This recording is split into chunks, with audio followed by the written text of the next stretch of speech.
o Instituto da Ação de Arguição de Descumprimento de Preceito Fundamental. Nossa Senhora.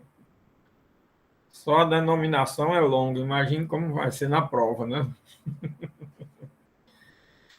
E aí nós concluiremos nosso tema para complementação da redação, que já vimos todos os temas da redação, não é? Que não mudam os temas são os mesmos, essa lei trata dos mesmos temas, nós vamos ver só onde ela trata, como ela trata dos mesmos temas, né? Não muda nada dos temas, só acrescenta as hipóteses previstas na lei para a ação de arguição desse cumprimento de preceito fundamental. Esse aqui é o detalhe, né? Vamos trabalhar logo a ação lá para o final, quando tiver mais gente, eu faço alguns comentários sobre a prova, não é? E também sobre a próxima, se vocês quiserem alguma observação, comentário, não sei, indagação, questão, dúvida, não sei. A questão já está posta também, não é, doutora? Na próxima prova também já está distribuída. Já sim, professor. Coloquei no SIGA e coloquei nos grupos. SIGA e no grupo da turma aqui da noite, certo? Então, pronto. Vamos lá. A lei que vamos trabalhar, que serve de roteiro, né? Serve de roteiro de aula, é a Lei 9882, de 3 de dezembro de 99. Repara que a outra era de novembro de 99, a 9868, que a gente terminou de estudar, e agora é a 9882, que é de 3 de dezembro de 99, quer dizer, com a diferença de cerca de um mês, de uma para outra, a regulamentação das ações de controle de constitucionalidade concentrada. E, como diz a própria ementa da lei, ela dispõe sobre o processo e julgamento da arguição de descumprimento de preceito fundamental, prevista no parágrafo 1º do artigo 102 da Constituição Federal, não é? Que é o parágrafo do artigo 102, que indica, pura e tão somente, a defesa um tipo de demanda para a defesa do preceito fundamental, e que dependia tudo de regulamentação por lei. Por isso que o legislador preferiu regulamentar essa matéria em uma lei autônoma própria, só para ela, não é? Diferentemente das outras ações, foram regulamentadas 3 ações em uma lei só. Não é? Aqui não, foi uma lei para uma espécie de ação. E aí completou a regulamentação da matéria ainda em 99. Estamos aí com quantos anos? 22 anos, né? 21 anos e meses, né? 2 meses, né? 2 meses exatamente agora. 21 anos e 2 meses, porque na verdade só completa 21 anos, 22 anos em dezembro, né? 23 anos, aliás, em dezembro. Bom, minha gente, olhando aqui, vejam o artigo 1º da lei. É bom que vocês acompanhem, né, minha gente? O texto da lei é o roteiro da aula, onde eu explico cada coisa. Eu acho que isso facilita, eu já disse várias vezes, mas isso facilita para a prova. Vocês estão com uma dificuldade muito grande de trabalhar essa prova, uma coisa que é explicada, dito o que é para fazer, e ainda com os roteiros, tudo eu indicando, a análise que eu faço, o que eu digo que é para colocar, coloco o que eu digo na aula, mesmo assim, não está saindo uma certa unidade desse sentido, né? A dificuldade está sendo ainda muito grande com relação à metade ou mais da turma. É um índice muito alto de dificuldade de fazer do jeito que eu digo, mas não só do jeito que eu digo, do jeito que eu mesmo falo, ponho aqui, explico, esclareço, Mas vocês têm uma dificuldade enorme. Bom, por isso que eu estou dizendo aí, que tal acompanhar aí o roteiro, né? Com o que eu explico, para ver se facilita um pouco, né? Artigo 1º. A arguição prevista no parágrafo 1º do artigo da Constituição Federal, aqui já está indicando a espécie de ação. Que espécie de ação é essa? Ação de arguição de descumprimento de preceito fundamental. Será proposta perante o Supremo Tribunal Federal. Quando diz será proposta perante o Supremo Tribunal Federal, está indicando outra coisa dessa espécie de demanda. É que ela é uma demanda de competência originária do Supremo Tribunal Federal. E como se trata de uma demanda que diz respeito ao controle de constitucionalidade, é uma demanda de controle de constitucionalidade concentrado, porque concentra-se num único órgão, que é o Supremo Tribunal Federal. Esse é o detalhe, que é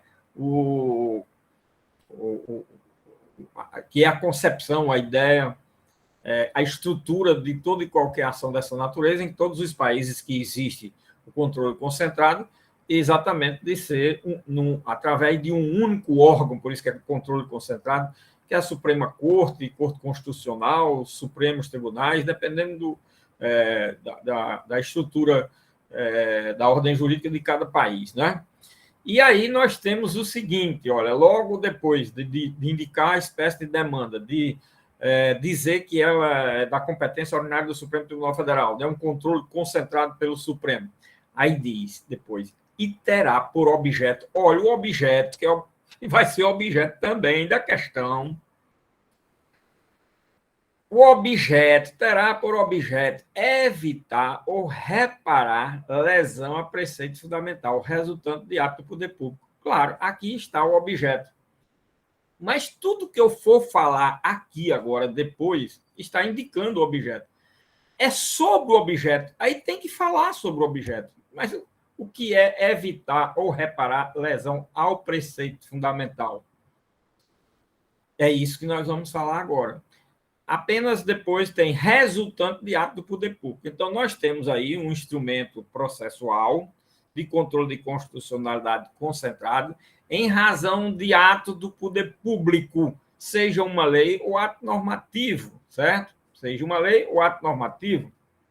Pois bem, do poder público não cabe uma arguição de descumprimento de preceito fundamental sobre outra espécie de ato jurídico. O ato jurídico é o ato jurídico no campo do direito administrativo. No campo do direito administrativo, o ato jurídico pode ser a lei, pode ser o ato normativo, pode ser uma portaria, pode ser um provimento, pode ser uma resolução, pode ser um decreto, pode ser a lei federal, estadual. Aqui nós vamos ver que tem até municipal. Ou seja, ato jurídico aí, ou ato do poder público, é o mais abrangente possível. Primeiro, a espécie de ato.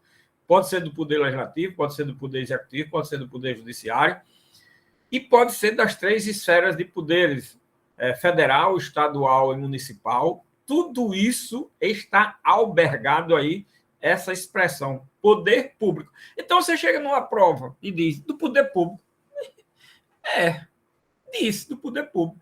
Agora, será que o poder público definiu, dá para entender, compreender tudo sobre o poder público? São essas coisas que precisam ser, pelo amor de Deus. Aí chega numa prova, coloca. Vamos dizer que se fosse a pergunta, eu colocasse. O ato é de quem? Do poder público. Poder público, minha gente, é uma expressão que tem um significado muito abrangente. Aí você tem que explicar o significado. Eu não explico aqui. Coloque pelo menos o que eu explico. E aqui nós temos o ponto central, que é o objeto. O objeto nós vamos trabalhar. Então, qual é o objeto da ação de arguição desse cumprimento de preceito fundamental? O objeto é se buscar evitar uma lesão ao preceito fundamental, ou evitar já está dizendo. Então, nós estamos diante de uma ação que seria preventiva nesse aspecto, não é isso? Ou reparar a lesão do preceito fundamental. Aí nós estamos diante de uma ação repressiva, uma ação preventiva e ou repressiva. Quando é que é para evitar? Para evitar, eu posso entrar com essa arguição de descumprimento do preceito fundamental, logo que a norma, o ato judicial, administrativo, legislativo, o que for, seja editado no campo abstrato ainda, não foi aplicado ainda, como se faz no controle de constitucionalidade, numa ação direta de inconstitucionalidade. Então, eu já, diante da manifesta ou manifesta inconstitucionalidade, no caso, lá na ação direta, no caso aqui, de manifesta violação a um preceito fundamental, já abstratamente editado uma norma, uma lei, um ato normativo, eu já posso entrar com a ação dessa natureza, para evitar futura aplicação daquela norma, daquela lei, daquele ato, para que seja logo impedido de realizar isso. Olha, então tem um significado evitar, preventivo, ou reparar a lesão. Aí é repressivo. Se já houve lesão no sentido de o ato já foi aplicado, o ato já está sendo aplicado, o ato já está não só em vigor, tendo eficácia, validade, por enquanto, porque não foi declarada ainda a sua invalidade, mas sua existência, o ato existe, está tendo eficácia, então vamos trabalhar a sua invalidade. A sua invalidade é exatamente a atuação repressiva sobre o ato, certo? Sobre o ato aí. Ato no sentido, informo mais uma vez, mais amplo possível, inclui lei, ato normativo, decisão administrativa, portaria, repito mais uma vez tudo isso, tá certo? Bom, agora, que ato é esse? Que lesione ou que tenha potencial, quando é para evitar, né, de lesionar um preceito fundamental. Aí, sim, o preceito fundamental é a essência do objeto da ação de arguição de descumprimento do preceito fundamental. Por quê? Numa ação direta de inconstitucionalidade, por exemplo, ou mesmo na ação declaratória, não é? Qualquer lei ou ato normativo, a gente já viu isso, né? Qualquer lei ou ato normativo pode ser objeto de uma dessas ações. Aqui é a mesma coisa. Qualquer lei ou ato normativo e o ato jurídico em geral, como eu já falei. Só tem um detalhe aqui. Esse é o detalhe mais importante e relevante. E é por isso que existe essa ação. Se não fosse esse detalhe, não era essa ação, não. Era uma ação direta de inconstitucionalidade mesmo, ou uma ação declaratória. Qual é o detalhe, professor? O ato normativo, a lei, que vai ser objeto de análise da sua invalidade, ele é violador, ou ele está violando ou violará um preceito fundamental, um direito fundamental. Esse é o diferencial. Olha, não dizer isso na prova, minha gente, não respondeu quase nada da prova. Porque você imagina a essência, o motivo, o que justifica toda essa ação é o preceito fundamental. E ainda vem mais o desdobramento. Professor, onde é que eu vou encontrar esse preceito fundamental e o que seria um preceito fundamental? Bom, ainda tem isso, para poder saber também de que eu estou trabalhando. O que é que eu estou trabalhando? Quando se fala em violação a um preceito fundamental, se está falando de violação aos direitos fundamentais. E você pega a Constituição Federal, logo no primeiro capítulo, tem logo, no primeiro livro da Constituição, tem logo, título, sei lá, livro, tem logo um capítulo específico sobre os direitos fundamentais, sejam eles individuais ou coletivos, sejam eles individuais ou coletivos. Já vimos isso também, então. Mas volta aqui. Agora, mas, professor, aí é só um capítulo. Esse capítulo não significa, talvez, nem 20% da Constituição, 10%. É verdade, não. Além desse capítulo da Constituição, é possível se encontrar Outros direitos fundamentais, a Constituição versa sobre outras espécies de direitos fundamentais, afora aquelas espécies que estão elencadas em um capítulo específico da Constituição, que tem menos de 20 artigos, e por isso a Constituição tem 300 e tantos. Como é que eu posso, em número de artigos, veja, menos de 10% pelo número de artigos. Embora o artigo 5º tenha 70 incisos com não sei quantos milhões de espécies de direitos, desses 70 incisos, né? Pois bem, 70 incisos, não, 70 e tantos incisos. Então, você tem aí o quê? Um indicativo no primeiro momento. Ótimo. Tem um capítulo da Constituição que trata dos direitos fundamentais, sejam eles individuais, sejam eles coletivos. Ótimo, perfeito.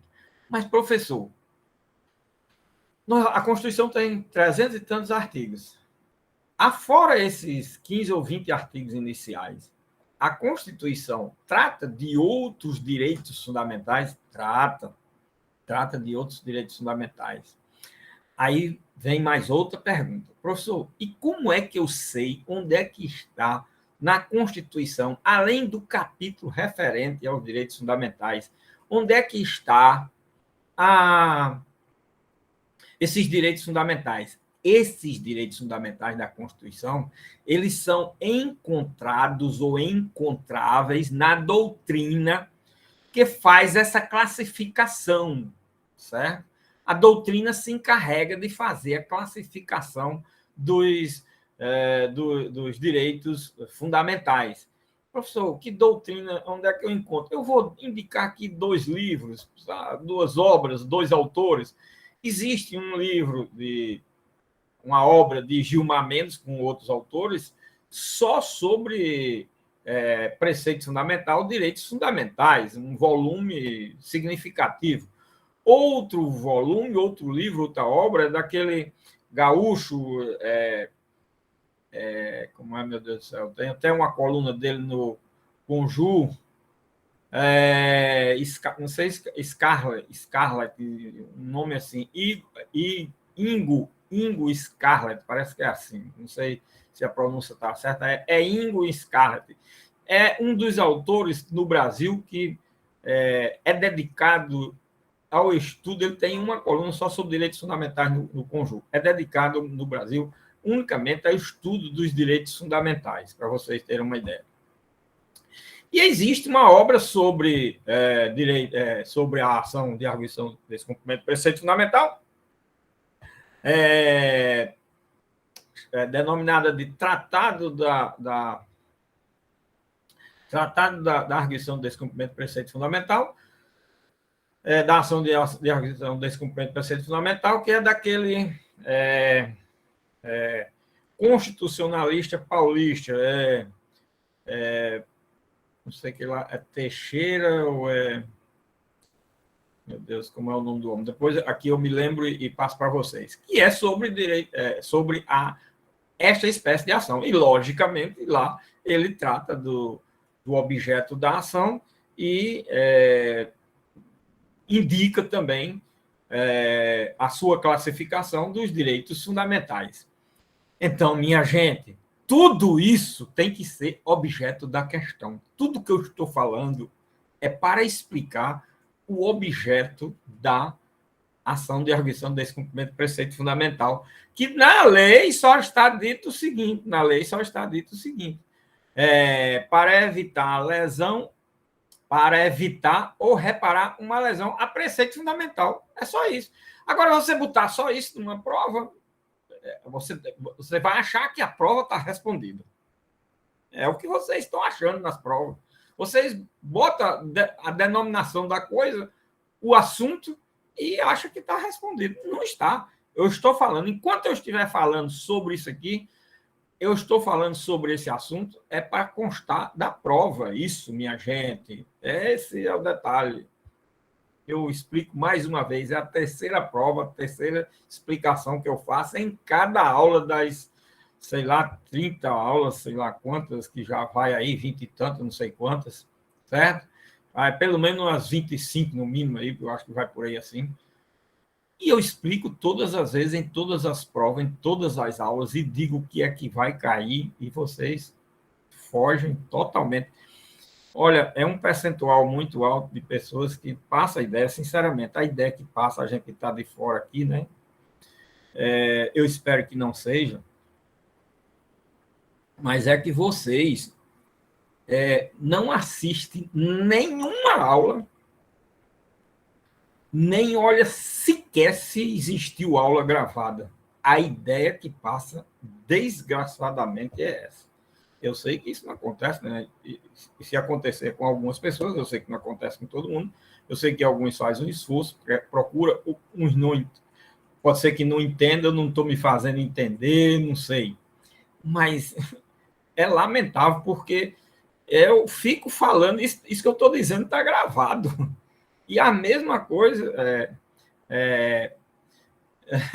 anota, gostou, anota até os pingos nos itens, mas não precisa anotar nada, basta ir na gravação, tá tudo. Ainda tem essa vantagem, né? Você que. Pode ser que você que anota todos os pingos nos is. E presta atenção, tudo, detalhe, e coloca na prova. Deve ser das pessoas que realmente. Porque não é 100% da turma, das pessoas que tira nota boa, a gente viu que entendeu, compreendeu, está entendendo o assunto, né?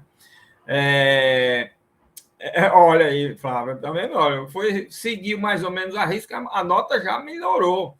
Ainda pode melhorar mais se você seguir tudo que eu estou dizendo. Tá certo? Olha aí, tá vendo? Siga o que eu digo que vocês vão obter notas boas. Bom, minha gente, então nós temos aí no artigo 1º, na cabeça do artigo, uma espécie de ação de arguição de preceito fundamental. E por que é que eu digo uma espécie?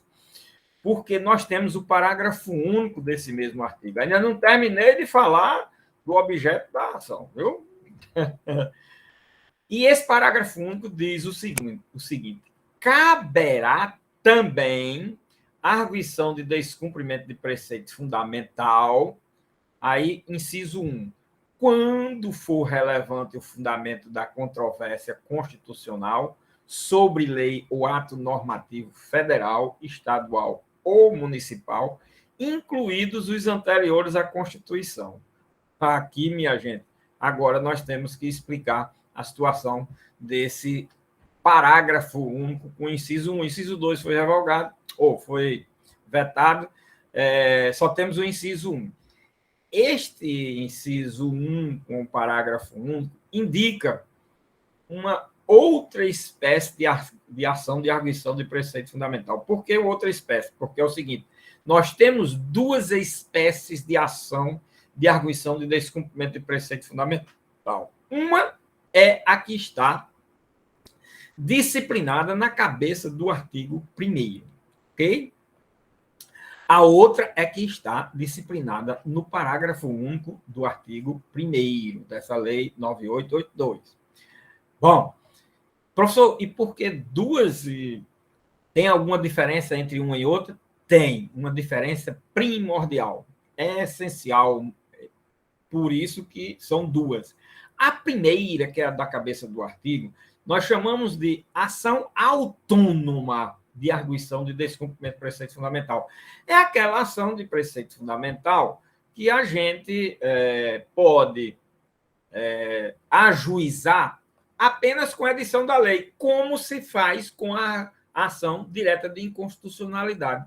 A lei ou ato normativo, qualquer ato que indique violação a direitos em massa e de determinados grupos, categoria ou classe, o que for, essa lei, o ato normativo, certo?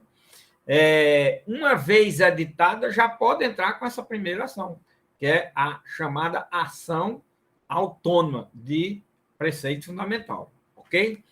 A segunda, que é a do parágrafo único do artigo 1º, é uma ação de arguição de preceito fundamental incidental. Então, a primeira é autônoma, independente, trata abstratamente a norma. A segunda é incidental a quê? Incidental a ações, processos ajuizados na justiça sobre a matéria. E aí, você, olhando para o inciso 1, você vai ver que é a mesma coisa que acontece com a ação declaratória de constitucionalidade. Quando é que cabe essa ação de arguição do descumprimento do preceito fundamental incidental? Quando for relevante o fundamento da controvérsia constitucional sobre lei ou ato normativo federal, estadual ou municipal, incluídos os anteriores à Constituição. Olha aí a coisa como é interessante. Essa daí é igual à ação declaratória de constitucionalidade.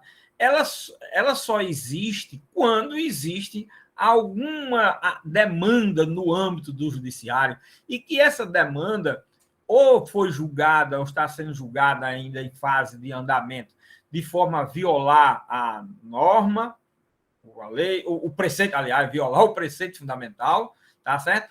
Ou está havendo uma controvérsia judiciária, um juiz decide de uma forma, outro de outra, o tribunal decide de uma forma, outro de outra, certo? Aí uma dessas decisões está acolhendo o preceito fundamental e outra está afrontando o preceito fundamental, certo? Mas isso é preciso que já exista processos em andamento na justiça. Mas processo de quê, professor? Processo que diga respeito ao objeto da ação, dessa ação. Mas qual é um processo? É um processo, ou alguns processos em andamento, que tem como objeto a análise de um direito que está incluído dentro da Constituição como preceito fundamental, como direito fundamental. E este direito fundamental, ele estando violado, nós estamos diante de uma violação de preceito fundamental. Então, se um juiz decide de um jeito e outro decide de outro, cabe, não é possível. Aí vem sempre aquela história que eu falo. A presunção é de constitucionalidade da lei. Mas aí o judiciário começa a se ir ao judiciário buscar, pleitear aquele direito, e vem os tribunais, os juízes, um decide de um sentido, outro decide de outro sentido. Aí, nesse decidir de um sentido e decidir de outro, no caso aqui, está uma das decisões violando um direito fundamental. Tá certo? Quando se trata da ação declaratória de constitucionalidade, está violando a lei. Quando declara a inconstitucionalidade, e outro juiz diz da constitucionalidade, então está havendo uma divergência que precisa que o Supremo venha a dirimir. A mesma coisa é aqui. É preciso que o Supremo venha a dirimir. A dirimir o quê? Essa controvérsia. Então, o objeto da ação de arguição do preceito fundamental reincidental do parágrafo único do artigo 1º,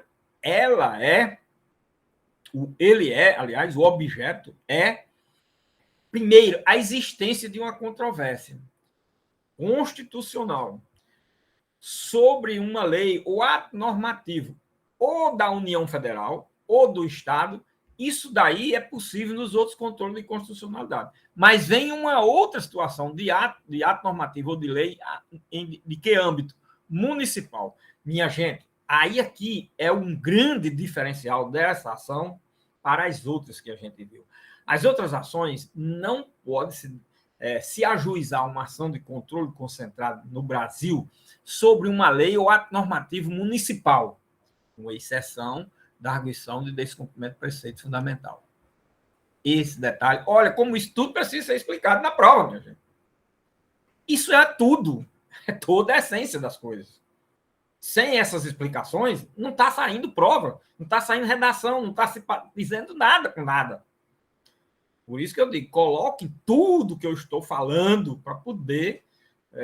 não precisa botar essas coisas que eu digo, que coloque tudo que eu estou falando. Bote só a essência da... Não, porque tem uns aí que eu coloquei até, professor, o que você disse, que colocasse tudo que estava sendo falado. Meu Deus, se vocês vissem na hora que eu estou corrigindo a prova, se vocês conversassem comigo, se a gente sentasse para conversar e eu mostrasse na prova, mas olha, o que você pensou aqui, pelo amor de Deus, quando botou isso? O que foi, hein? Vocês não querem saber, não, é porque logicamente, são algumas provas que tem essas coisas, essas curiosidades. Aqui não é todo mundo. Eu falo para vocês, logicamente, que alguns é que eu falo situações que acontecem com um com o outro. Agora, há uma variedade muito grande de situações, né? Que eu vou comentar mais na frente sobre essas situações. E aí entra determinados grupos de pessoas que fazem daquela forma muito, às vezes, esquisita, né? Que eu vou dizer por quê.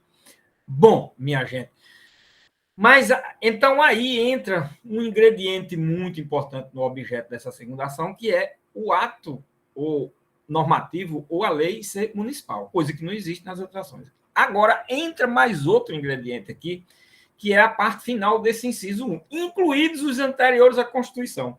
Os anteriores à Constituição, que é o ato normativo e a lei federal, estadual ou municipal. E aí é onde está o diferencial total dessa espécie de ação que é o de instrumento processual de controle de constitucionalidade concentrado no Brasil em relação às outras. Por quê? Porque é sabido, eu acredito que vocês já devem ter ouvido isso muito por algum professor, em matéria de direito constitucional, não é possível. É que as leis anteriores à Constituição que se incompatibilizam com a Constituição, elas não são consideradas inconstitucionais. Quando elas se compatibilizam, elas são recepcionadas. Quando elas não se compatibilizam, elas não são recepcionadas. Não são recepcionadas, então elas foram o quê? Revogadas pela Constituição. Esse é o nosso sistema. A lei só é considerada inconstitucional aquela lei que é editada após a Constituição. E a lei ou as leis anteriores à Constituição, professor, elas são recepcionadas ou não recepcionadas. E o Instituto da Recepção ou não recepção, professor, não é possível se ingressar com uma ação direta de inconstitucionalidade ou declaratória. Não é possível. E como é que eu resolvo um problema desse quando se trata de uma ação, de uma situação que estava regulamentada a matéria por lei anterior, que não foi recepcionada pela Constituição? Aí você vai resolver através da ação comum. Você ajuiza uma ação comum para pleitear o direito, mas o direito, professor, está sendo violado por o direito está... Meu direito, eu estou achando, entendendo que está assegurado pela Constituição, mas tem uma lei anterior que trata de forma diferente e acabou com o meu direito, ou não é incompatível com a Constituição. Bom, aí você ajuiza uma ação e, incidentalmente, você argui a recepção ou não recepção, porque depende da situação concreta. Se a recepção é quem vai assegurar seu direito, se a não recepção é quem vai assegurar seu direito. Depende da situação concreta. Aí é como se você estivesse trabalhando o controle de constitucionalidade incidental.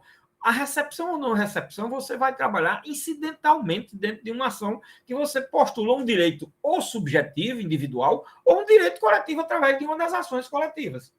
Entenderam aí? Só não pode ser uma ação de controle de constitucionalidade concentrada.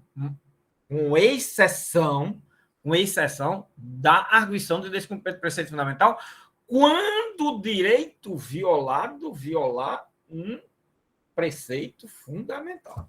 Esse é que é o detalhe da história. E aí, você veja, não é cabível uma ação direta de inconstitucionalidade de uma lei anterior à Constituição. Não. Mas é cabível uma arguição de descumprimento de preceito fundamental de uma lei anterior à Constituição, se esta lei está violando um preceito fundamental daqueles previstos na Constituição. Entenderam aí? Se não tiver isso na prova, como é que você pode dizer que respondeu alguma coisa da prova, pelo amor de Deus? Isso aí é a essência da pergunta, da resposta, aliás. A pergunta implica em você fazer. Quando eu digo fale sobre os objetos das ações de controle de constitucionalidade, entendeu? que é uma da parte da pergunta, se você pode olhar aí. Você tem que falar tudo isso, pelo amor de Deus. Não é possível. Bota isso na cabeça que vocês vão ter que fazer isso a vida inteira, certo? Para todo e qualquer concurso, tudo que vocês forem fazer na vida, na área do jurídico. Tá certo, no caso aí, não, professor, eu não quero saber de negócio jurídico, eu estou terminando esse curso aqui, porque já comecei, quando eu começo um negócio, quero terminar, mas eu vou ser comerciante industrial, vou ser uma coisa que é fazendeiro, negócio que eu enriqueço, negócio que de direito, então, tudo bem. Mas eu tenho que, infelizmente, passar a lição para todos, como se todos fossem ser juristas, juízes, promotor, procurador, advogado, ministro. Eu não sei, mas se me indicaram vocês para um tribunal, vocês querem. Ora, se não querem. Duvido não querer. Eu tenho tantos exemplos de ex-alunos, vocês não querem saber. Que dizia as coisas como aluno e depois. Bom, minha gente, o que indica a essência dessa ação? Primeiro, ela ser uma ação na busca de reparação a uma lesão ao direito ou para evitar uma lesão ao direito de preceito fundamental, quer dizer, um direito fundamental. Segundo, ela é possível, inclusive, em atos que não é possível através das outras ações. Atos ou leis municipais é possível. Atos ou leis anteriores à Constituição é possível. Coisas que vocês não obtêm nas outras ações. Não falei nada disso nas outras ações. As outras ações têm tudo que eu falei sobre o objeto, vocês têm que colocar também. Tudo que eu falei sobre o objeto. Você tem que colocar também na prova, tá certo? Agora, lá eu não falei, eu disse que só são leis federais e estaduais. Primeiro, só tem leis estaduais. Segundo, não falei nada de lei anterior à Constituição. Só falei de leis posteriores à Constituição, para declarar inconstitucionalidade. Tanto é que a ação direta de inconstitucionalidade por ato comissivo é que existe o ato, que existe a lei, que existe o ato normativo. A por omissão é porque não existiu quando deveria existir, quando a Constituição prevê. Por isso que a omissão é inconstitucional, porque não está sendo cumprida a Constituição. Está vendo? Bom, mas isso tudo está explicado lá, certo? Eu espero que vocês tenham compreendido e explicitem na prova tudo isso que diz respeito ao objeto destas duas ações. E aí, o detalhe, são duas ações, certo? São duas ações com objetos que podem variar a situação, tendo em vista que na primeira ação não é preciso que tenha sido ajuizado qualquer ação sobre aquela matéria e esteja havendo alguma divergência sobre ela. Não, é ditada uma norma, essa norma afronta um direito fundamental, uma norma...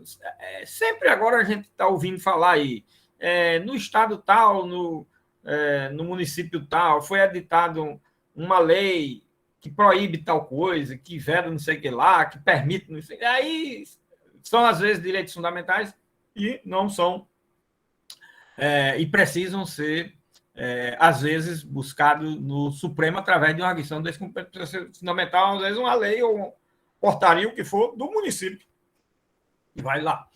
Bom, professor, você falou aí dos casos que a doutrina classifica. Alguns exemplos, fora os casos que estão no capítulo dos direitos fundamentais. Sim, vou citar alguns exemplos para vocês também poderem colocar na prova, né? Para colocar na prova.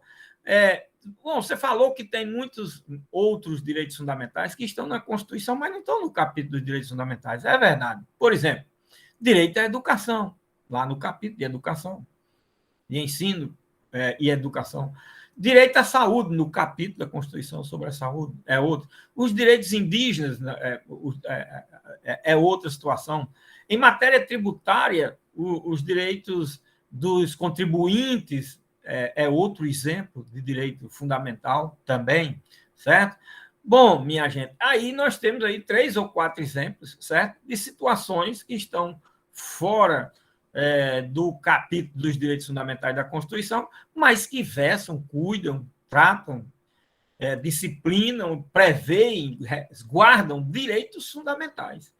E na hora que esses direitos fundamentais vierem a ser violados, nós estamos violando um preceito, que é aquilo que está determinando, prevendo e criando, assegurando aquela espécie de direito que está sendo violado, ou na iminência de ser violado, se é dita-se uma lei, um ato normativo, e antes dela ser aplicada, mas já se pode abstratamente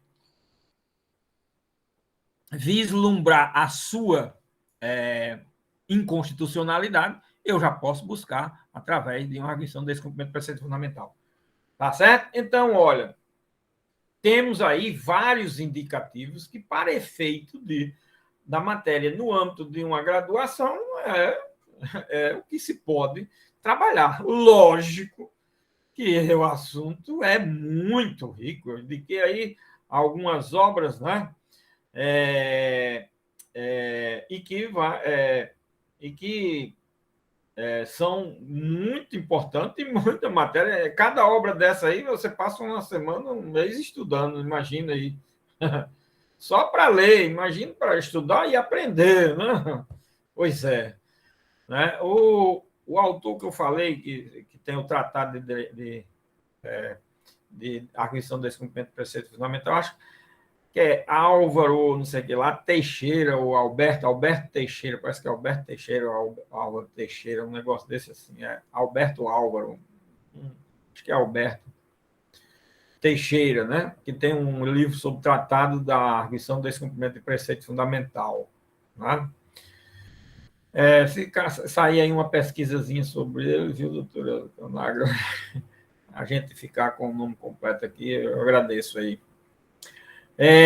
Bom, minha gente, falamos aí, espero que tudo isso que eu tenha dito possa ser objeto da prova nessa parte, que é só uma parte da questão. Né?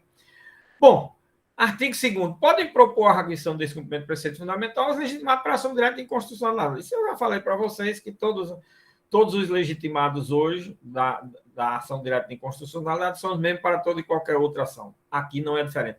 Mas, olha, aqui no artigo 2º, pelo amor de Deus, eu não estou perguntando nada na prova sobre legitimidade. Pelo amor de Deus. Vocês falam tanto que a prova é longa, que é muita coisa. E por que colocam, não sei quanto, você escreve 20 páginas, escreve 15 sobre assunto que eu não perguntei? Impressionante. Pelo amor de Deus, minha gente. Você pode escrever 20 páginas, 30, não tem problema. Mas escreva sobre o que eu perguntei. Porque vocês estão vendo aí que os assuntos são realmente ricos. Dá para você, se você tiver tempo, quiser, já vier fazendo o trabalho, para escrever 20, 30 páginas sobre esse assunto, dá. Porque eu coloco uma questão que você pode escrever ou 10 páginas, ou 15, ou 5, ou 50, ou 100, ou 200, ou para fazer um mestrado, um doutorado. Sim. Qual é o problema? Ou fazer uma prova de um concurso. Você já pensou numa prova de concurso cair aí? Fale sobre o objeto, as espécies e o objeto de cada uma das ações de arguição desse cumprimento do preceito fundamental. Você imagina aí? Nossa, olha, vai cair. Caiu aqui o que eu fiz numa prova de aquele professor maluco, irresponsável, que não explica a coisa direito, ou que explicou e eu não dei valor na época, certo? Terminou caindo uma questão que ele mesmo fez. Porque eu só coloco questões que são relevantes para o direito. Para aquilo que é mais importante dentro da matéria é o que eu coloco. A questão das legitimidades é porque já foi objeto da primeira avaliação. As legitimidades nós falamos na primeira avaliação, tá certo? E colocamos tudo. E todas as legitimidades que a gente vem falando foi colocado desde a primeira. Quando eu coloquei a evolução legal e construção da legitimidade, era para vocês colocarem exatamente o que eu havia falado, está lá também gravadozinho, certo? Na aula, e vocês não colocaram, saiu isso, colocaram os artigos tais da lei, pronto, ninguém sabe esses artigos que se referem à legitimidade de quê. É impressionante, minha gente, uma pessoa que não... que pegue a prova de vocês para ler, o que é que ela vai entender, pelo amor de Deus, da prova. São essas coisas que a gente precisa trabalhar aí, viu? Bom, minha gente, o parágrafo 1º do artigo 2º, que é na parte de legitimidade ainda, ele diz o seguinte: na hipótese do inciso 2, só que o inciso 2 foi vetado. Aí você diz, como é que pode? Na hipótese do inciso 2, o inciso 2 foi vetado e o parágrafo permanece? Pois é, o parágrafo permanece e tem sentido. Diz, na hipótese do inciso 2, que foi vetado, então não tem mais o inciso 2, né?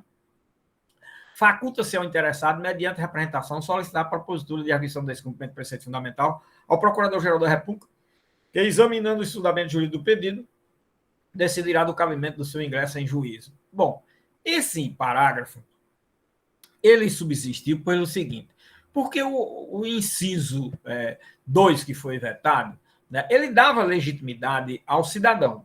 Aí tirou-se a legitimidade do cidadão.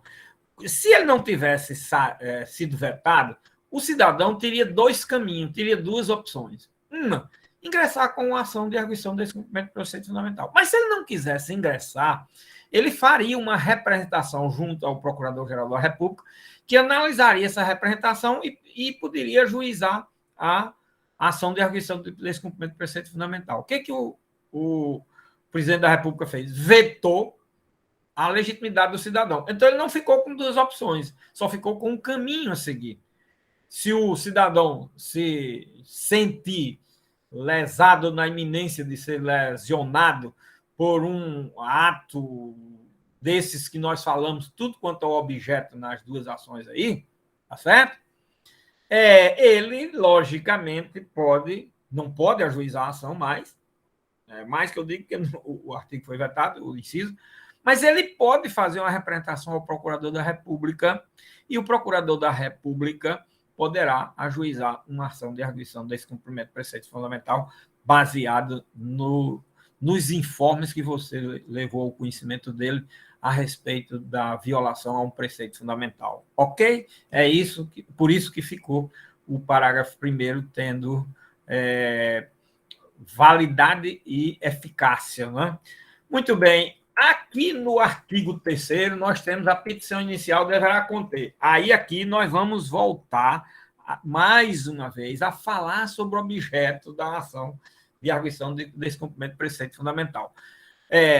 Aqui diz, a petição inicial deverá conter. Nós estamos aqui com aquela história dos requisitos da petição inicial. Mas aqui o legislador se referiu só quanto ao objeto dessa ação.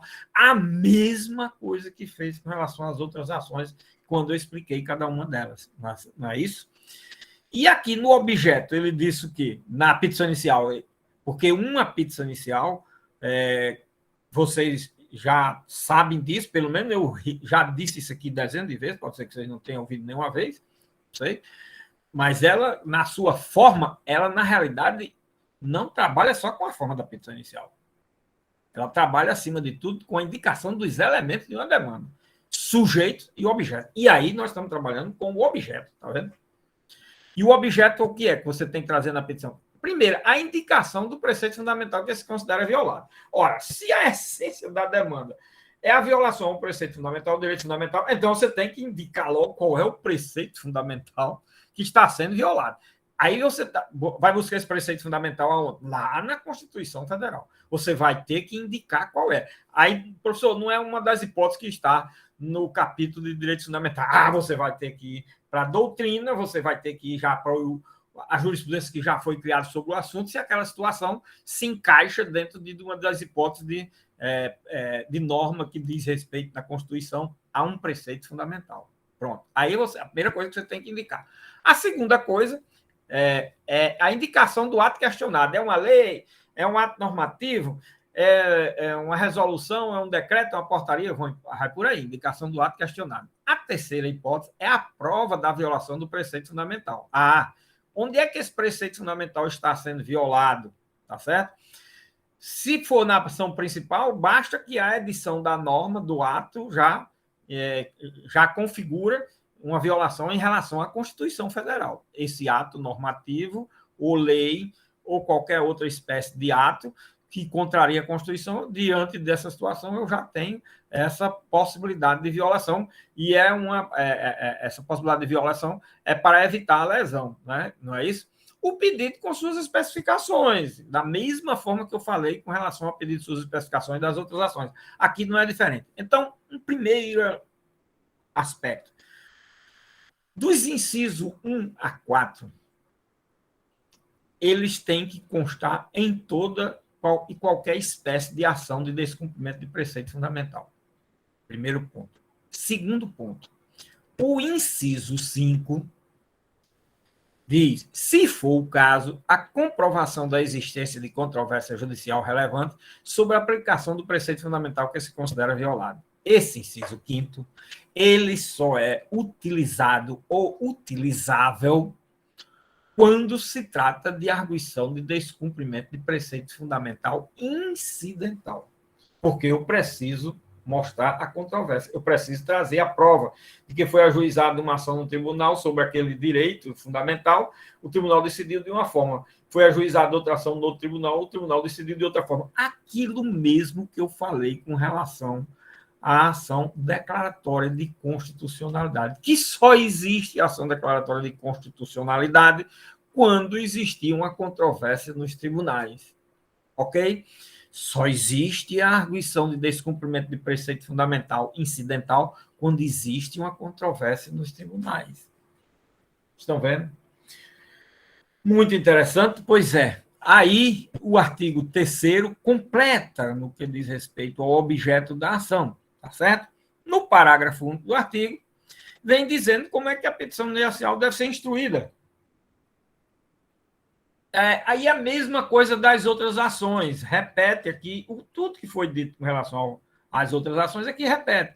Acompanhado de instrumento de mandato, será apresentado em 2 vias, com os documentos necessários para comprovar a impugnação do ato que você está atacando.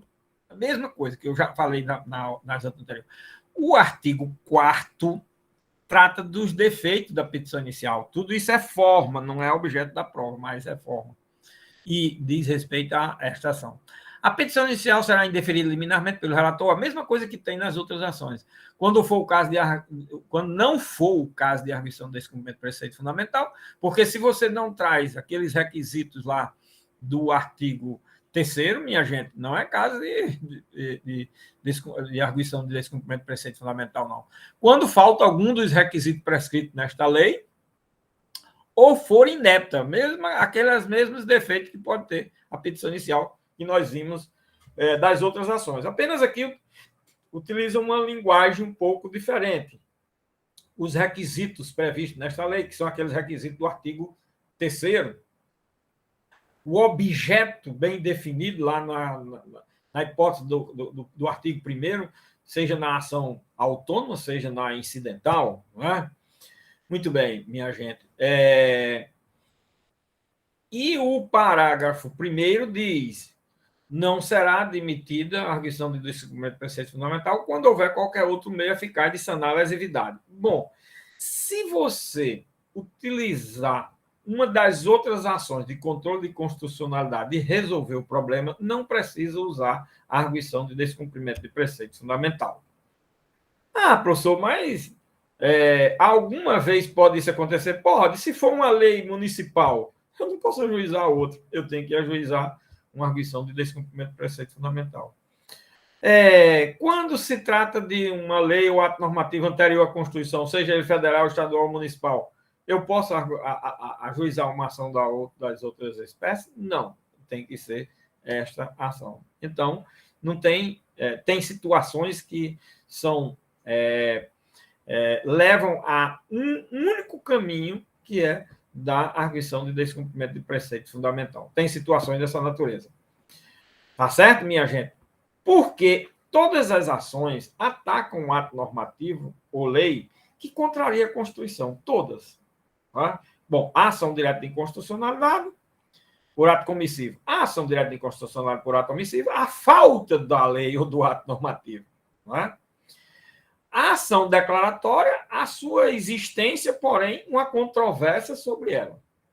Aqui, a sua existência, na primeira ação da cabeça do artigo 1º, ou uma controvérsia sobre o ato normativo ou a lei, no caso do parágrafo 1 do artigo 1º. Estão vendo?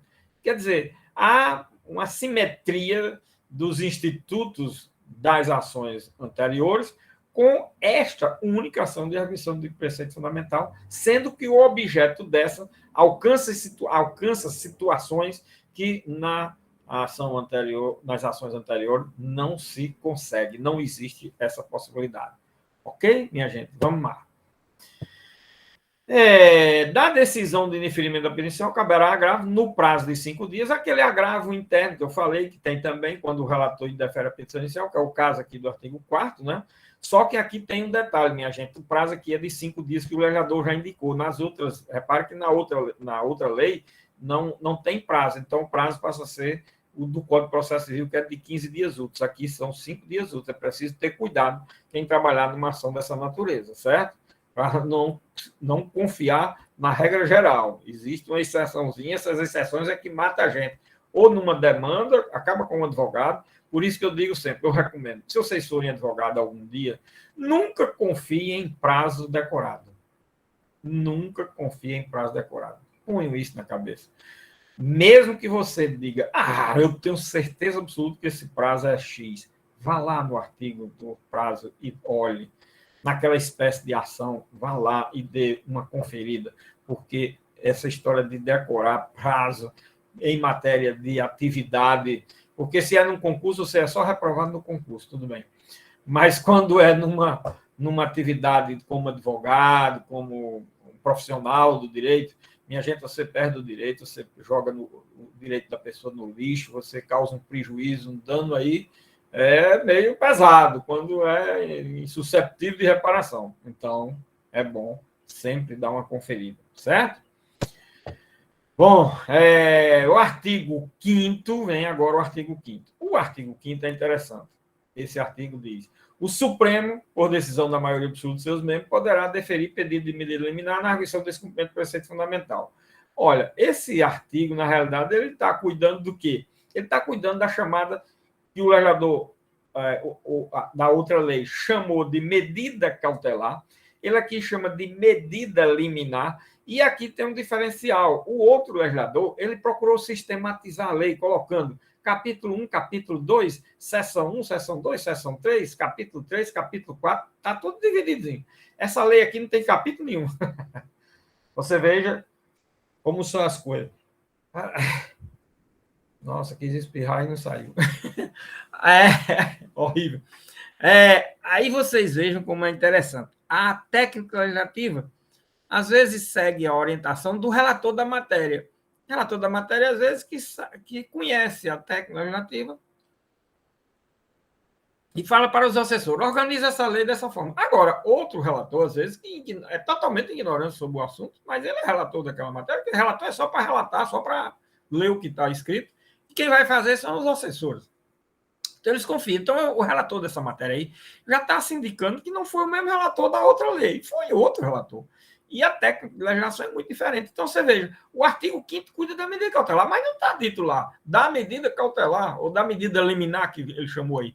E coloca a mesma coisa, olha, da medida liminar, por maioria absoluta dos membros do Supremo, não é pelo relator, em princípio, né? Poderá deferir medida liminar, que é o quê? Uma tutela de urgência de natureza cautelar, na arguição do descumprimento do preceito fundamental. E no parágrafo 1º diz: em caso de extrema urgência ou perigo de lesão grave, ou ainda em período de recesso, poderá o relator conceder a liminar ad referendo do Tribunal Pleno. Olha, nesta lei aqui foi interessante. O legislador deu poderes ao relator para deferir ou analisar a liminar. Nas outras ações, o legislador não deu. Presta atenção, eu falei bem disso lá. Tá certo? Aqui ele deu. Tá certo? Mas, diante da seguinte situação, quando se trata de extrema urgência ou perigo de lesão grave, e ainda terá que referendar pelo Pleno, isso na próxima. O regimento do tribunal manda que seja na próxima sessão do Pleno que venha a ser realizada. Tá certo? Bom, aí é uma diferençazinha em relação à outra lei. E no parágrafo 2º, diz que o relator poderá ouvir os órgãos da autoridade responsável, bem como o advogado da União e o Procurador-Geral da República, indica, no prazo comum de 5 dias, indica que a liminar ou a medida liminar não é deferida em regra inaudita altera a parte, e sim depois de ouvir a parte contrária, Procurador da República e Advogado-Geral da União, tá certo? Parágrafo 3º. Aqui é o seguinte: em que consistirá essa liminar, professor? Aí é que está o detalhe. A liminar poderá consistir. Para que é que ela serve? Qual o efeito dela? A liminar poderá consistir na determinação de que juízes e tribunais suspendam o andamento de processo. Ah, olha aí. De quais processos? Daqueles processos que estão em andamento. Aí, no caso de quê? No caso da arguição do descumprimento do preceito fundamental incidental. Certo? No caso da arguição do descumprimento fundamental incidental. E também suspenda a decisão que em algum desses processos tenha sido proferida, né? E aí a decisão não pode produzir efeitos havendo uma liminar dessa que suspenda o processo, porque não vai suspender só o processo, vai suspender também a eficácia de decisão, que alguma decisão tenha que ser concedida. Seja uma decisão em sede de tutela, de provisória, seja uma decisão já em sede de primeiro ou segundo grau, que já possa ser eventualmente executável provisoriamente. Neste caso, fica suspenso, tá certo? Ou de qualquer outra medida que apresente relação com a matéria objeto da arguição do descumprimento do preceito fundamental, salvo decorrentes da coisa julgada. Bom, se o processo judicial já terminou, transitou em julgado, aí não se pode fazer nada por esse caminho da arguição do descumprimento do preceito fundamental.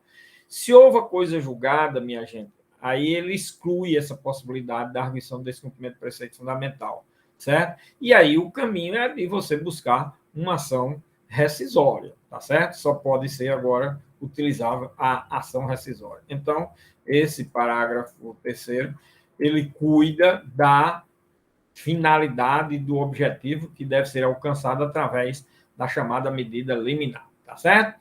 E aí, no artigo 6º, diz o seguinte: apreciado o pedido de liminar, o relator soltará as informações às autoridades responsáveis pela prática do ato questionado no prazo de 10 dias. Aí aqui é muito interessante pelo seguinte, porque aqui nós temos o quê? Nós temos a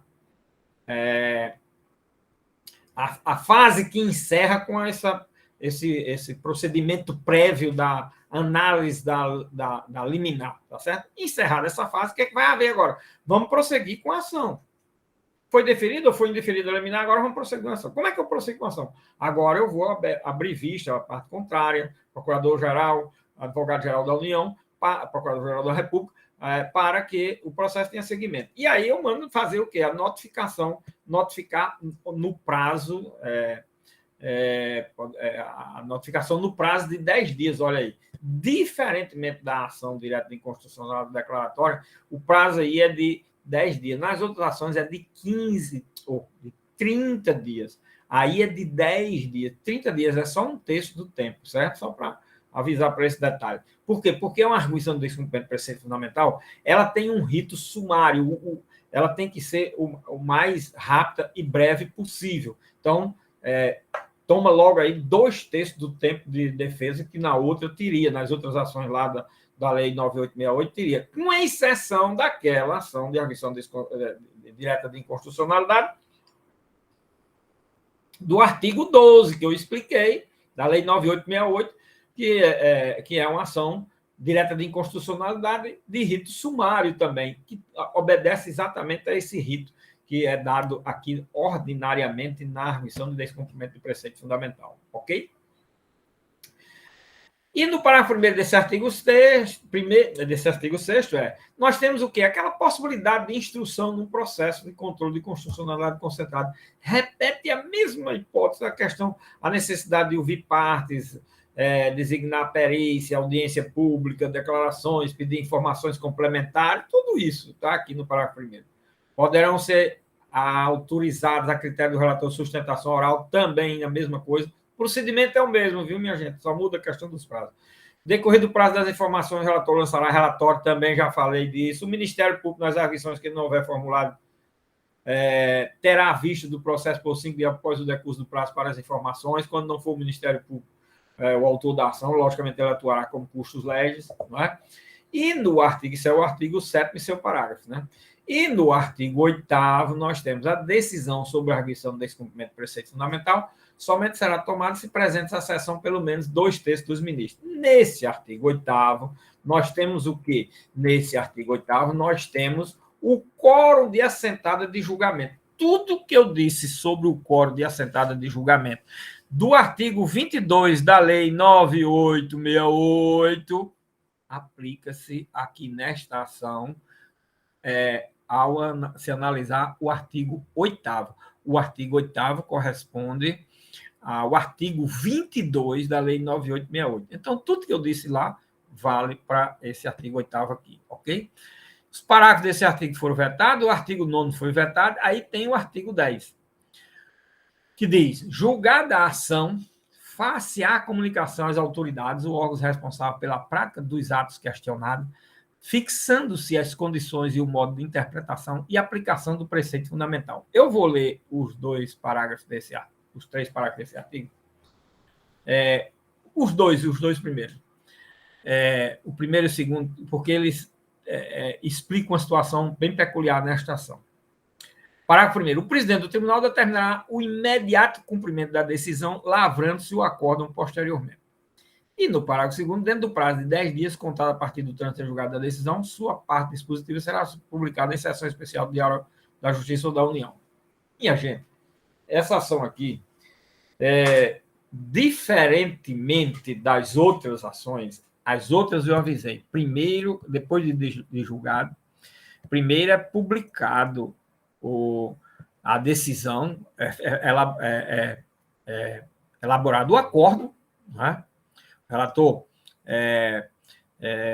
faz o acordo e, em seguida, é publicado no Diário Oficial para poder ter eficácia a decisão judicial.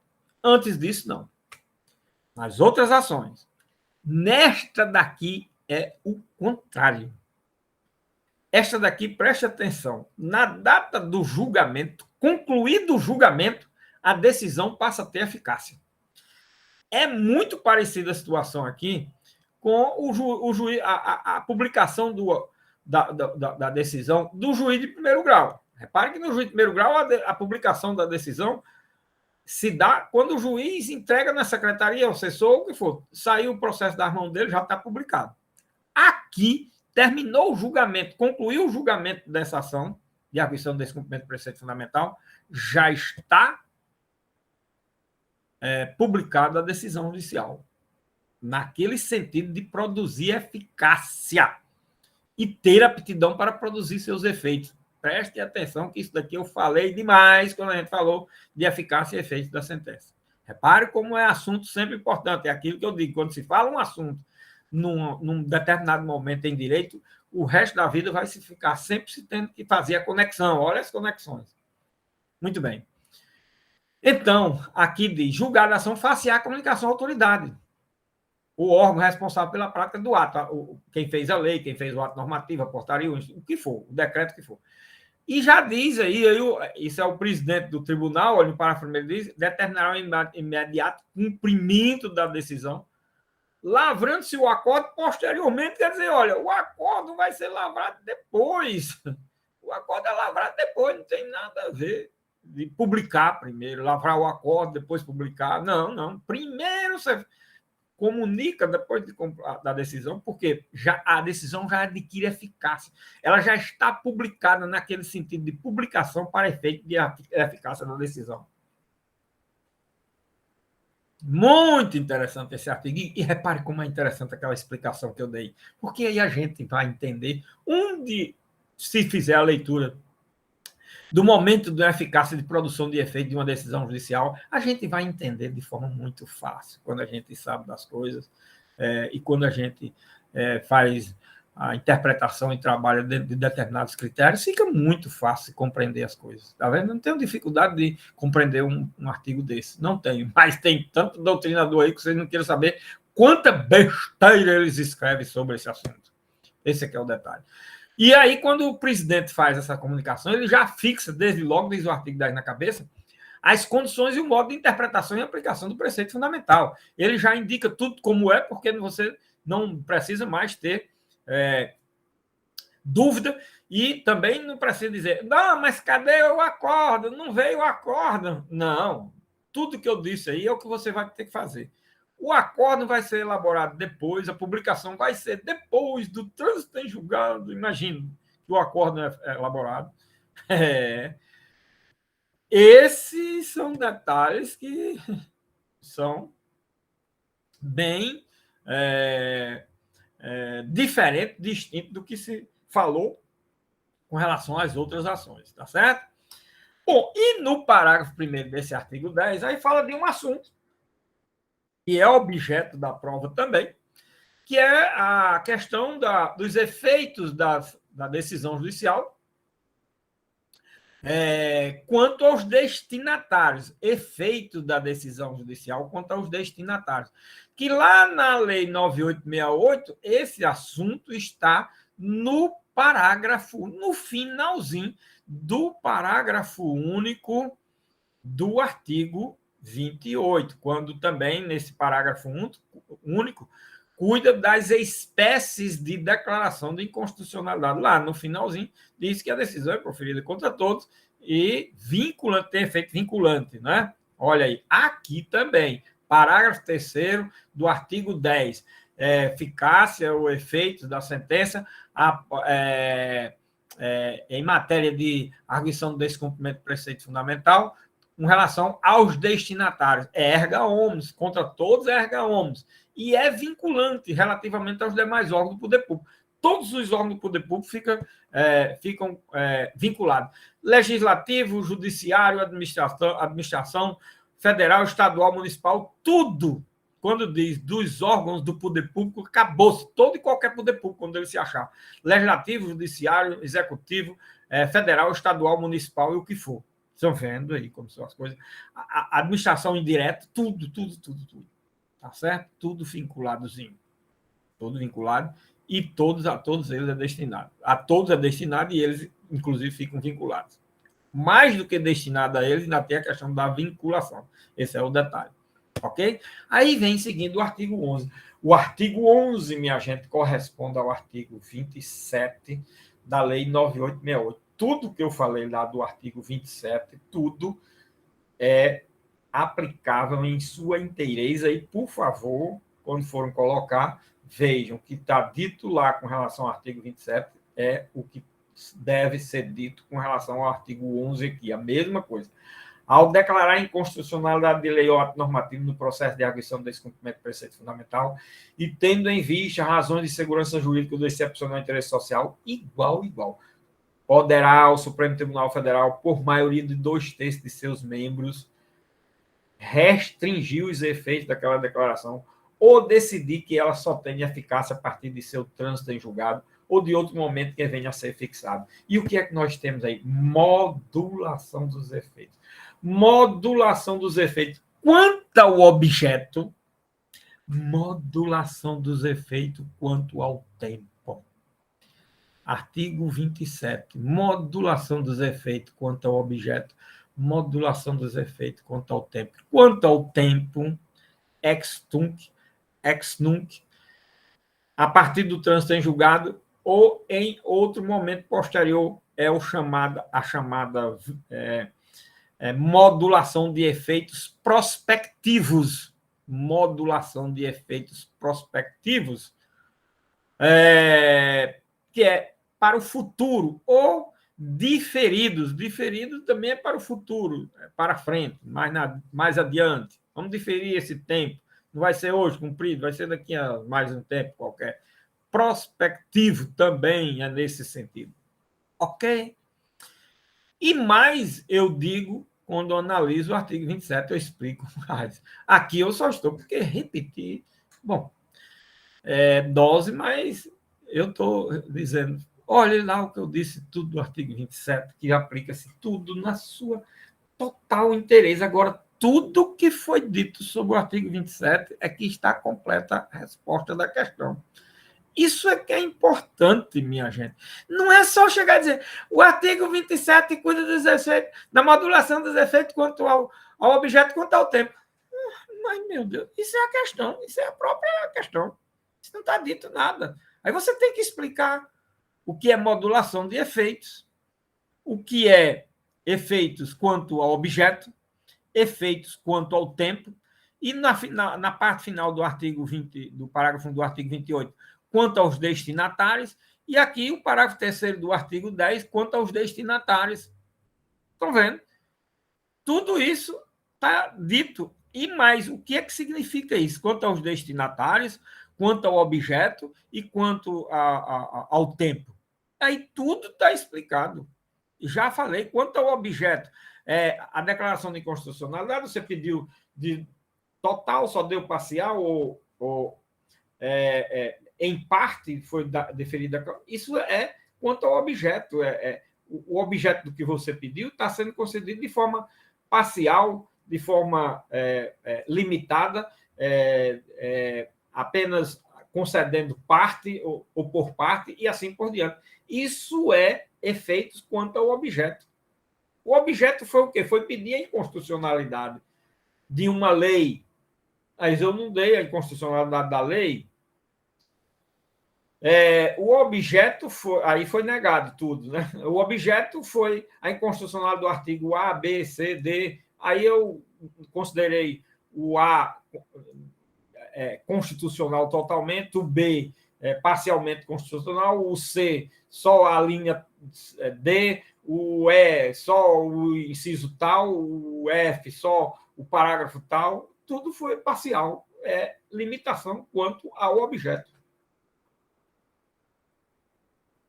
E são os efeitos não foram do jeito que eu pedi. Eu pedi uma coisa e me foi dado outra, ou menos do que eu pedi. Outra seria se eu pedir algo e não foi dado nada. Foi nada, mas esse nada é outra coisa. Eu pedi a inconstitucionalidade, o Supremo declarou a constitucionalidade, porque a natureza dúplice essa ação também tem. Tá? Também tem a natureza dúplice. Tá? Não está dito aí, você vê, não tem um artigo dizendo, mas aí, como se trata de controle de constitucionalidade concentrado, é importante se ressaltar que aplica-se aquela regra também lá do artigo 24 da lei com relação a essa ação, tá certo? E mais, a decisão que julgar procedente ou improcedente o pedido de arguição do descumprimento do preceito fundamental é irrecorrível, não pode ser objeto de ação rescisória. Bom, minha gente, aqui nós temos o quê? Nós temos um artigo que também temos lá na Lei 9868, é que a decisão é irrecorrível, não existe nenhuma espécie de recurso. E nem ação rescisória. Repara aí como é interessante, não existe ação rescisória também. Então, não é impugnável nem por meio de recurso, nem por meio de ação rescisória. Um detalhe aqui. O legislador não prevê embargos de declaração. Alguns autores defendem os embargos de declaração e outros negam. Por que o legislador não prevê os embargos de declaração? Repare que uma leitura sistemática pode levar a ideia de não caber sequer embargo de declaração. Embora eu entenda que eu acho que embargo de declaração deveria, pelo menos, existir isso daí. Não é? Eu defendo esse ponto de vista. Mas tem uma lógica de não existir embargo de declaração. É quando a gente analisou no artigo 10 a questão de que, terminado o julgamento, a decisão já passa a ter eficácia plena, independentemente de publicação, independentemente de existir até o acórdão, tá certo? Então, olha como é interessante. E a publicação ser depois já do trânsito em julgado, você diz, mas professor, se não foi publicado, quando é que trânsito em julgado? Não, o trânsito em julgado vai ser da data da publicação. Vai começar a ver o trânsito em julgado. Por quê? Porque já está a decisão já está produzindo os seus efeitos e tendo plena eficácia. Reparem o detalhe. Quando diz que o presidente do tribunal, a partir daquela data, já comunica o ato, a autoridade que deve cumprir, a quem deve cumprir, certo? A autoridade que praticou o ato, para, vamos dizer assim, dizer que não aplique mais ou dizer que ele aplique porque foi considerado como válido, etc. O que ele considerou válido ou inválido, certo? E já tem a eficácia plena. Repare como é interessante. Então, é um assunto, um tema aí de bom debate, de boa colocação para discussão a respeito da possibilidade sequer de embargo de declaração nessa espécie de ação. E, minha gente, se ocorrer, você veja o seguinte, tem que ser imediatamente, logo após a decisão, e não esperar a publicação, porque a publicação, como está dito no parágrafo 2º, só vai ocorrer depois do trânsito em julgado. Imagina aí. Então, depois do trânsito em julgado, não vai caber mais embargo de declaração. Está vendo? Estão vendo? Agora também, como é que pode haver os embargos de declaração sem ter acordo? Onde é que eu vou apontar omissão, obscuridade ou contradição? Se esse acordo vier a ser lavrado depois de 5 dias, o embargo de declaração é 5 dias. Se ele vier a ser lavrado e só juntado ao usado depois de 5 dias, pronto, também não pode existir. Então, tudo indica que é para não existir sequer embargo de declaração nesta ação, para vocês terem uma ideia. Agora, por quê? Nós estamos de uma ação bem especial, minha gente, tendo em vista a natureza do direito que é objeto desta ação. Chamo a atenção para esse aspecto. A questão da natureza do direito desta ação, que é um direito fundamental. Ele precisa ser tratado com a máxima urgência possível. Esse é que é o sentido da regulamentação da matéria por essa lei. Ok? Bom, minha gente, aí aqui no artigo 13 diz que caberá reclamação contra o descumprimento da decisão proferida pelo Supremo Tribunal Federal na forma de seu regimento interno. O legislador aqui, em boa hora, utilizou a reclamação constitucional como forma de fazer cumprir a decisão judicial. Vocês sabem que existe a reclamação constitucional, não sei se algum professor já falou, o professor do processo civil tem hoje no parte recursal a reclamação constitucional, a reclamação era para ter falado, o assunto hoje está no Código de Processo Civil. Bom, na parte recursal. O legislador disse que você pode utilizar a reclamação. A reclamação constitucional prevista na Constituição, ela prevê para as decisões do Supremo e do STJ, essa reclamação ela é prevista para dois objetivos, duas finalidades. Uma é fazer preservar, uma é fazer tornar efetiva a decisão dos tribunais superiores, no caso, está na Constituição para os tribunais superiores, Supremo e STJ. Tornar efetiva é exatamente o que está aí nesse artigo 13, que é fazer com que, se a autoridade a quem foi comunicada a decisão do Supremo não estiver dando cumprimento a esta decisão, entra-se com a reclamação constitucional para fazer cumprir aquela decisão, tá certo? É uma obrigação de fazer através de reclamação constitucional.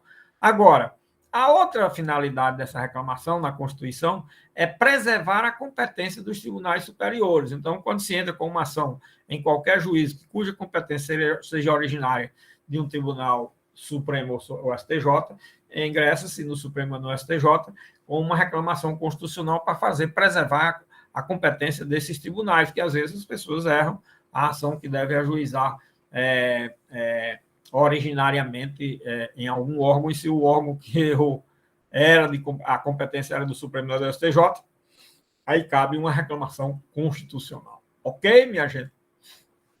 Então, aí nós temos, olha, a completude de todos os assuntos objeto da questão da prova. Tá aí. Falado, explicado, tudo em cada artigo que vai cair na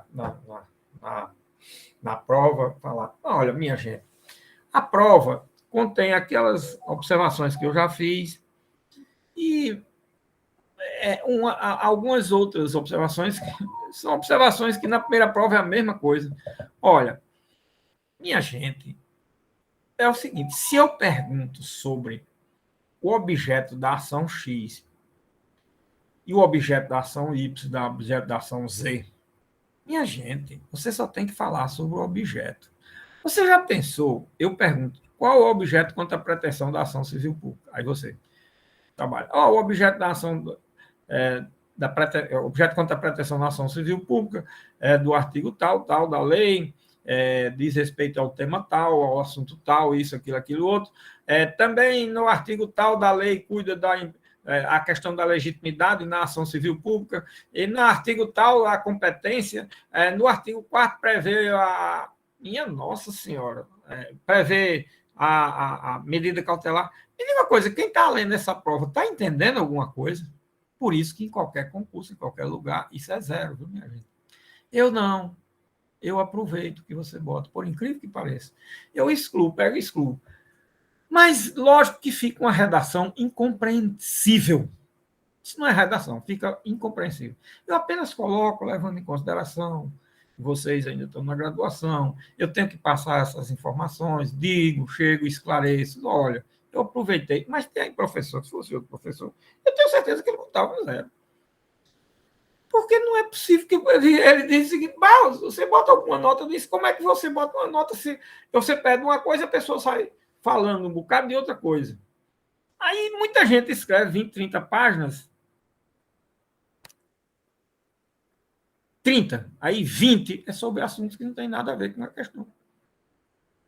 Então, além de ser assunto que não tem nada a ver com a questão, passou o tempo todo escrevendo sobre o que não devia, perdeu o tempo de escrever sobre o objeto da questão, e ainda assim eu saio uma redação absolutamente incompreensível. E não é possível se dizer que isso tem uma redação que se compreenda o que está escrito. Não se compreende. Não se escreve, não se interpreta por retalhos. Não se faz uma leitura da lei por retalhos. Olha, como dizia muito o ministro Eros Grau, ele diz no livro dele sobre interpretação, não se interpreta a lei por pedaços, por retalhos. Não se faz uma redação por pedaços, com outros pedaços no meio. Aí eu chego aqui e trago uma prova. Olha, me diga aqui como é que está essa redação. Está aqui, olha, aqui tem o objeto. E você falou aqui no meio, olha, no meio você botou um bocado de coisa sobre competência, sobre legitimidade. Eu não pedi nada disso e nem tem nada a ver com isso aqui. Agora, faça a leitura para ver como é que sai isso. Isso é um defeito grave, minha gente. Mas, olha, o índice é altíssimo. De 20% a 30% das pessoas põem isso na prova, pelo amor de Deus. E eu disse na primeira prova. Eu falei aqui na primeira prova, achava que na segunda não ia ter. Aí chega na segunda, tem mais do que na primeira. Aí é demais. Muita gente sai comentando os artigos, tô ótimo. Aí teve até gente que perguntou, professor, eu posso fazer comentário? Claro, pode fazer comentando os artigos. Agora, também disse, pelo amor de Deus, mas só bota os artigos que são objeto da questão. Mas não, a pessoa saiu fazendo a anotação que eu fiz, o comentário que eu fiz na aula, ele pode ter gravado e pode ter botado tudo lá, mas saiu o artigo 1º, 2º, eu acho, minha gente, eu não pedi na prova artigo, na ação civil pública, por exemplo, eu não pedi artigo 4º, 5º, 6º, não pedi isso, não tinha nada a ver, nem na ação popular, não pedi artigo 5º, 6º, sobre sujeito, sobre competência, nada tinha. Olha, não é possível. Mais um outro defeito grave, minha gente, que teve várias provas, que na questão sobre improbidade, a pessoa falou, pegou e comentou os artigos da lei de improbidade revogados, porque esses artigos 9, 10 e 11, eles foram alterados profundamente. Foi revogado o artigo 10A, foi revogado o artigo 12, inciso 4, foram revogados os artigos 4º, 5º e 6º, e as pessoas botaram esses artigos. Minha Nossa Senhora. Ainda bota outros artigos de outros assuntos de uma lei revogada também. Lógico, minha gente, que essa questão aí, pelo amor de Deus, não dá para aproveitar nada. É zero. Você não respondeu. Você botar uma prova. Eu boto um texto aqui para ser seguido. Aí você, ao invés de utilizar o texto que eu comentei, pelo menos, já que não querem fazer a prova, não querem descrever o objeto da prova, pelo menos bota o texto que eu botei, pelo amor de Deus. Aí pega o texto revogado e várias pessoas responderam a questão desse jeito. Minha Nossa Senhora. Qual é a ideia que passa do professor para o professor, pelo amor de Deus? Qual é, hein? Imagine aí. Vocês estão pensando que eu não leio essas provas todinha, uma por uma, não? E não sei tudo, não. Eu sei, minha gente, das coisas absurdas que são colocadas. Eu não acho que vocês fazem de propósito para saber. Eu vou tirar um zero, mas eu quero saber se o professor lê. Parece até que é um teste assim. Pois tira. Olha, porque se eu fosse ser rigoroso, muita coisa. E depois é o seguinte: impressionante como a pessoa diz, o objeto contra a pretensão, ele vai falar. Aí fala de vários assuntos, menos sobre o objeto contra a pretensão. Os efeitos da sentença na ação tal. Não fala nada sobre os efeitos daquela decisão. Não põe sequer os artigos. Aí muitos. Nossa, o negócio é colocar os artigos. Sem comentar, sem analisar, sem ninguém saber se aquele artigo está se referindo a quê, a como. Minha gente, é uma redação. Leia. Será que se vocês se dessem ao trabalho de ler isso depois, não são todas as provas. Tem provas boas, né? Tem provas, tem redações boas, etc. Não sei quem. Espero que vocês tenham feito. Quem fez desse jeito tenha realmente entendido, compreendido. Tem todos os meus encômios, tá certo? Mas, pelo amor de Deus, olhem a questão e depois leiam para vocês verem se tem alguma coisa da questão. Ou não entenderam nada da questão, ou não viram, ou mandaram outra pessoa. Faça isso daí para mim, que eu estou tendo tempo. Aí botou uma pessoa que, logicamente, para fazer, que, logicamente, nunca assistiu uma aula, nem viu a aula, nem nada. Aí a pessoa faz tudo como tem. Aí é por isso que eu digo, minha gente. A ideia que passa para o professor, tem muita gente na turma, infelizmente. Eu tenho que, infelizmente, dizer, eu não posso deixar de dizer isso para todos vocês, não é para todo mundo, mas um bocado de gente. Então, a ideia que passa, minha gente, é que ninguém nem assistiu a aula, nem teve o menor interesse de ao menos perguntar a alguém: rapaz, é de qual lei, pelo amor de Deus, que esse assunto trata? Olha, eu não estou sabendo de nada, eu estou pagando 10 matérias nesse semestre, eu estou pouco me ligando das notas, eu estou pouco querendo saber alguma coisa, mas me diga pelo menos aí, para eu botar aqui os artigos da lei. Aí muita gente dando artigo, aí outros dando uma coisa aí qualquer que vem na cabeça. Aí é complicado, minha gente. As notas refletem todas essas circunstâncias. Infelizmente, eu não posso deixar de fazer essas observações, porque essas observações estão presentes em mais de 60% das provas. Tudo que eu estou dizendo aqui tem, numa prova ou noutra, uma forma ou outra. Por isso que eu não tenho medo de dizer, nenhuma nota reflete o que você respondeu de forma escorreita, não. Nenhuma. Eu boto sempre um ponto ou dois para ver se anima. Porque rigoroso mesmo, muitas provas eram zero, viu, gente? Rigoroso mesmo, muitas provas eram zero. E outras seria 1 ponto, 2 pontos no máximo. Eu acho que não botei nenhuma menos de 4, para você ter uma ideia. As outras mesmo com outros pontos, mas não tem aquilo dali, não. Mas aí eu estou avisando para querer ajudar, vocês vão passar com uma nota de média 5, ninguém é reprovado, não existe essa reprovação. Eu não trabalho aqui com negócio de nota, nem negócio de presença, eu trabalho aqui com interesse em passar alguma informação para vocês, porque eu penso que pelo menos algum de vocês vão ser amanhã querer ser alguma coisa na área de direito. Tomara que sejam realmente só alguns. Por incrível que pareça.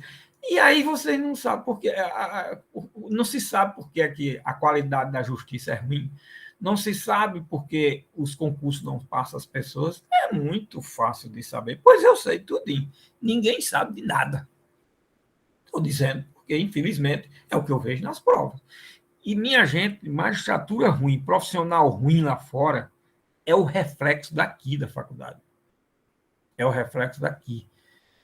Se nós estamos numa situação dessa aqui dentro, como é que vai sair lá fora? Vai sair o que de bom, pelo amor de Deus? Como é que pode, num passe de mágica, você sair daqui fazendo isso, dizendo uma coisa totalmente diferente numa redação e numa sentença vai acertar as coisas? Duvido. Duvido. Aí nós temos a qualidade que temos. Olha, e quem diz isso não só sou eu, não. Quem diz isso é Down de Amel da Lara, já disse isso a vocês. O Poder do Juiz, um livro que tem dele, O Poder do Juiz. Tá certo? E ele diz, mostra os vícios do judiciário, uma série de coisas, e diz: todos esses defeitos não são do judiciário. Esses defeitos são do ensino jurídico, que está num nível, infelizmente, pecaminoso. Eu tenho que dizer, porque, minha gente, eu expliquei demais da primeira prova. Da primeira prova eu não bati muito, não, porque eu digo, a primeira prova é entendido, compreendido. Mas a gente entende, olha, tem quantas pessoas assistindo aqui? Tem 15 ou 16 pessoas assistindo. Quantas pessoas são? Eu recebi 30 e tantas provas da noite para corrigir. Então tem 18, 15, 20 que também não assistem, não. Olha aí. E 10 ou 15 que não faz nada, esses 10 ou 15 não vem mesmo a aula, não, que eu tenho 10, 15 sempre que não vem. E quando vem, entra e sai, eu sei como é, tudinho. Infelizmente, tem essas pessoas. Eu sei que eu estou falando para um grupo que não é esse grupo. Eu sei que esse grupo que tem esses defeitos todos que eu estou falando não estão aqui, não. Eu sei, infelizmente, certo? Mas vocês que são mais responsáveis e que têm um comprometimento com a vida de vocês, com a profissão, com o curso, com tudo, preciso ficar sabendo disso também, pois é, porque amanhã, depois, se conversar com seus colegas, pode dizer a ele, pode dizer que eu disse. Fazer o quê? Minhas aulas estão gravadas, tudo que eu peço na prova está gravado, e eu fico falando, explicando, que não era nem para fazer isso, qual é o professor que faz isso. Entendeu? Ainda dou uma semana para você fazer a prova. Quer dizer, não existe. Eu mostro, por A mais B, como é que está o nível em razão de eu fazer desse jeito como um teste, para mostrar como é que é para fazer. Tá certo? E depois eu desafio em qualquer canto dizer, olha como foi que foi feito, olha como foi que eu fiz, olha o que eu disse que era para fazer, e olha o que foi botado aqui. Entendeu? Pois é, minha gente, me desculpem essas observações, mas é o seguinte, é que eu sou professor, eu tenho que dizer. Eu sei que ser professor e nada hoje, eu não quero dizer a palavra para não ser mais também ofender, mas eu sei que professor e um risco na água é a mesma coisa, que o professor fala e um risco na água é a mesma coisa, tudo bem, mas eu ainda sou de uma época que eu tenho esse valor de me preocupar, de achar que devo passar, dizer, eu não posso silenciar, eu não posso deixar de dar uma explicação, um esclarecimento, uma lição de como as coisas serão, sei lá. Eu me sinto com essa responsabilidade, certo? E aí, por isso é que eu falo, não é querendo, não tem nada de menosprezar, nem isso. Pelo contrário, isso me dói muito, me magoa muito como professor e vendo que vocês, não é vocês talvez que estejam assistindo, vocês que não estão assistindo, exatamente, deve ser esses, pelo amor de Deus, se não quer o curso de Direito, saiam, tem tantas outras pessoas potenciais por aí, deixe isso, vamos fazer, faça-se o que é bom e o que se gosta. O curso de Direito é bom também, mas para quem gosta, Direito precisa de você ter um desprendimento muito grande de tempo para estudar, para se dedicar à leitura. Primeiro, a pessoa que não gosta de ler fazer o curso de Direito, eu penso que deve ser ao invés de ser um curso, deve ser um trauma, uma coisa muito grave uma pessoa acontecer na vida, né? Porque é preciso que a pessoa primeiro goste muito de leitura. Fazer o curso de Direito envolve isso, né? Envolve pesquisa, uma série de coisas, tá certo? Bom, essas e outras observações que tem lá, eu gostaria que as provas, se Deus quiser, no próximo semestre, volta esse negócio ser presencial, minha Nossa Senhora, que eu queria. Presencial não é nem pela aula, é pela prova ser impressa, para eu corrigir impressa, para ter a correção dela impressa, na prova impressa, eu fazer as observações na prova de cada um, porque aí quem recebe aquelas observações fica sabendo, né? A prova dele é um segredo dele, é só eu e ele, não tem, ninguém está sabendo, nem nada, nem eu vou dizer a ninguém. Apenas aqui eu tenho que fazer essas observações de forma genérica, sim, não são todas as provas, logicamente, com esses vícios, esses defeitos, logicamente, não é? Porque eu não posso fazer individual. Ninguém entra em contato comigo, ninguém me pergunta, ninguém quer saber de nada a respeito do que faz na prova, ou o que deixou de fazer, ninguém. E eu também me ponho à disposição para esclarecer qualquer prova individualmente, manda por e-mail, manda pelo zap individual, através do meu telefone, 999631445, meu telefone, zap, meu e-mail, barros@profbarros.adv.br, e de qualquer forma eu estou à disposição para fazer qualquer esclarecimento em qualquer que seja a situação. E se quiser telefonar, pode telefonar, a gente conversa, porque eu quero conversar, professor, quero conversar no zap, a gente se vendo, quero conversar sem se ver pelo telefone, de qualquer forma, não tem problema comigo. Eu sei que esse meu jeitão meio matuto espanta assim, mas não é porque matuto é assim, é como qualquer animal, ele é meio assim, espanta as pessoas, tem um jeito assim, mas todo tipo de animal também você amansa um elefante, você amansa um leão, uma onça, então também uma pessoa também é possível se amansar, né? Então pode ligar que eu garanto que eu não engulo ninguém. Não teve ainda o professor, quase que engoliu fulano. Não tem. Tem esse jeitão assim, mas não dá para engolir. Então, façam uma boa prova, uma boa semana. Vejam aí esses parâmetros que eu sempre falo, e você vai fazer uma boa prova. E tem um grupo, um grupo muito fraco, um grupo médio e um grupo bom. Eu poderia dividir a turma assim, só estou preocupado porque o grupo bom está pequeno demais. Não é o percentual que eu gostaria que fosse maior, mas espero que essa terceira avaliação vocês melhorem mais ainda, mesmo quem já vem fazendo boas avaliações, tá certo? E quem não fez, vamos fazer. Tá bom? Abração, felicidade, boa noite. Nós temos hoje a segunda, né? Temos aula quinta.